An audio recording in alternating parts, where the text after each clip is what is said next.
Bonjour à tous, aujourd'hui nous allons voir comment utiliser le mot image et antécédent pour une fonction.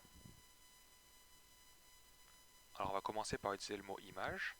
On va d'abord introduire une fonction qui est écrite de trois façons différentes. C'est la fonction qui a x associe x au carré. Alors nous allons prendre un nombre, on va prendre 4 par exemple, on va le mettre dans la machine, dans la fonction. 4 au carré ça fait 16, on peut donc dire que f de 4 égale 16. Alors pour utiliser le mot image, on va se servir de ce schéma-là. Donc le mot image prend le nombre du départ et le transforme en nombre d'arrivée. Ainsi, on va pouvoir faire des phrases. On peut donc dire que par la fonction f, on peut dire que l'image de 4 est 16. C'est-à-dire que si je mets 4, son image, c'est 16. On peut dire aussi dans un autre sens. On peut dire que 4 a pour image 16. Et on peut dire également dans une autre voie, la voie passive, que 16 est l'image de 4. C'est un petit peu l'exemple du chat et de la souris. Le chat mange la souris, et on peut dire aussi que la souris est mangée par le chat. Donc une phrase, elle peut se dire dans plusieurs sens. Maintenant, nous allons utiliser le mot antécédent.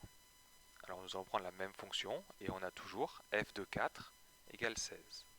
Donc, dans le schéma, cette fois, le mot antécédent, c'est qu'on va partir du nombre d'arrivée et on va aller au nombre de départ. Antécédent, en français, ça veut dire avant. Voilà. Alors on peut dire trois phrases. On peut dire que un antécédent de 16, donc le nombre d'arrivée, est 4. 4 qui était le nom du départ. On peut aussi dire que 16 a pour antécédent 4. Mais on peut aussi dire que 4, c'est un antécédent de 16. Alors remarquez bien ce que je viens de dire, que j'ai bien dit un antécédent. On va essayer de comprendre pourquoi. Et pourquoi aussi tout à l'heure, j'ai dit l'image de 4, c'est 16. Alors on va essayer de répondre à cette question. Donc on va toujours reprendre le même exemple. Alors pour le mot image, pourquoi j'ai dit l'image? Parce que si je mets 4 dans ma machine, 4, ma machine qui fait mètre au carré, ou de toute façon n'importe quelle opération, vous pouvez faire 4 au carré, ça fera toujours 16. Vous pouvez mettre dans une autre fonction, n'importe laquelle, en mettant un nombre du départ, vous avez qu'une seule possibilité pour le nombre à l'arrivée. Donc l'image est unique, il ne peut pas y avoir deux résultats possibles. Par contre, nous pouvons avoir plusieurs antécédents pour la même fonction. Ou même encore, il est possible qu'il n'y ait pas d'antécédent. Alors on va voir deux exemples. Donc on a f de 4 égale à 16. Donc on peut dire qu'un antécédent de 16 c'est 4. Mais f de moins 4, ça fait aussi 16. Et oui, parce que si je mets moins 4 dans ma machine, moins 4 le tout au carré, avec des parenthèses, moins 4 fois moins 4, moins et moins ça fait du plus, ça fait bien 16. On se retrouve donc à dire que 4 et moins 4 sont deux antécédents de 16. Ou alors que les antécédents de 16 sont 4 et moins 4.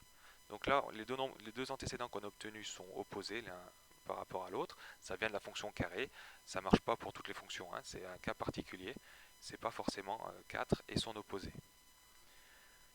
On a dit également qu'il est possible qu'il n'y ait pas d'antécédent.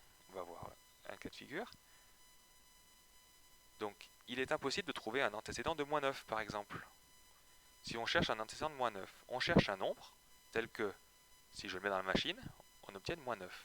C'est-à-dire, je cherche un nombre dont le carré est égal à moins 9. Or, il est impossible, il n'est pas possible de trouver un nombre dont le carré est négatif.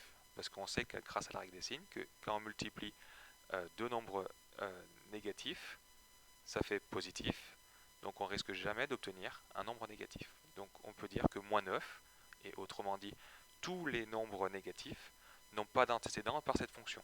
C'est quelque chose d'assez rare et c'est un cas particulier de cette fonction.